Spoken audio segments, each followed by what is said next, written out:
Ballora Star, an easing favourite. They're off. No light. Dropping to the back of the field, Pints at Paddy's Suit after the start. One of the first to go, Glaswegian Storm from wide out. Also going up quickly near the inside is Great Promise as they settle into stride. They pair off a length and a half to Attractions.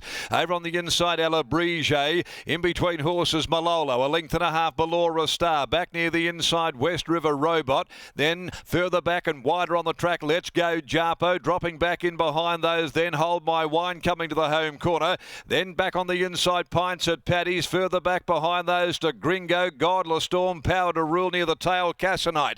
At the 300 metre mark, over on the inside, stoked up, Great Promise. Great Promise, a length and a half clear. Attractions looming on the outside. Let's Go Jarpo as well. At the 120 though, Great Promise still the leader. It's Great Promise giving back as a great sight. And Great Promise is far too good. Great Promise won it. Cassinite dived. Might have grabbed second from the grey. Let's Go Jarpo. Ballora Star was looking for room behind them, climbing over their heels late. Godless Storm deep out. Bradbury's Moment behind them. RWWA Attractions weakened. Then came Paddy's at the head of the others. Behind those next was Pints at Paddy's, and they were followed further back in the field by West River Robot. Then came Glaswegian Storm. Malolo, Power to Rule have both dropped out. Hold My Wine right back there in the field as well. They've pulled up near enough towards the tail end in company with Gringo.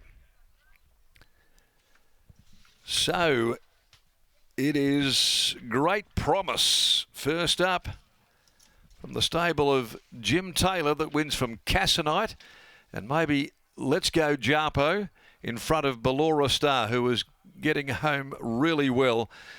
This has gone around $17 today here. First up, Great Promise, prepared by Jim Taylor, ridden by Jason Brown, the Magnus filly out of With Hope, and returned today off one run back there in the middle of the year when she finished fourth at Northam. Has had a couple of barrier trials on return, showed tremendous speed coming out of the barrier, and has been able to stave them off and win a race here on return in good fashion. 14, Great Promise, the winner. Waiting for the minor placings, Cassinite with a dive on return by Verdegree, Alicia Whittington for Brett Pope, and maybe Let's Go Jarpo, the 6-year-old, having its first start for Steve Ryan, ridden by Kesh Duran. So there's going to be some pretty healthy divvies around here, considering that the winner's gone around at about $17. The runner-up, Cassinite, 21, and the other one at $31, Let's Go Jarpo. So good luck if you've got a piece of the pie there. In the exotics, 58.52 the time, 34 neat the last 600. One length the short neck of the margins, 14, 11, 4 and 10. 14, 11, 4, 10 are the official placings to race to the Unite Resourcing Maiden. The next event, the 1-on-1 WA Racing Podcast Handicap, 1,000 metres, number 4, Sesh, comes out of race number 3. Okay, we'll go down to Lockie Taylor, about to join us after the victory of the horse who represented his father's stable here in race number 2.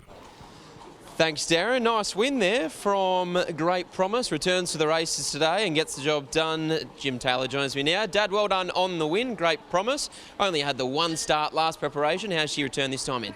Yeah, very good. She probably should have won a trial by 4 or 5 lengths the other day. She was young colour, got on her mouth a little bit, and she ran a brilliant trial. She come from last, and probably if it jumps, it wins its trial and goes out at a short price. But obviously, you know, she goes good.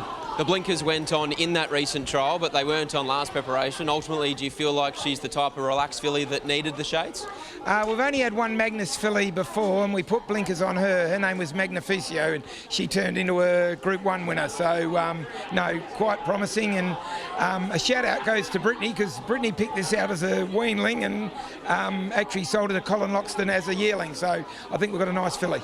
Well done here. Thank you. There's Dad after the win of Great Promise for Colin Loxton, who has owned plenty of horses here in WA, and as Dad touched upon, Brittany purchased this horse as a weanling, pinhooked this horse as a yearling. Colin obliged and bought this horse, I think out of charity more than anything, to get Brittany out of a hole, but it's a nice result now because she's a winner in start number 2. It is a nice little result there.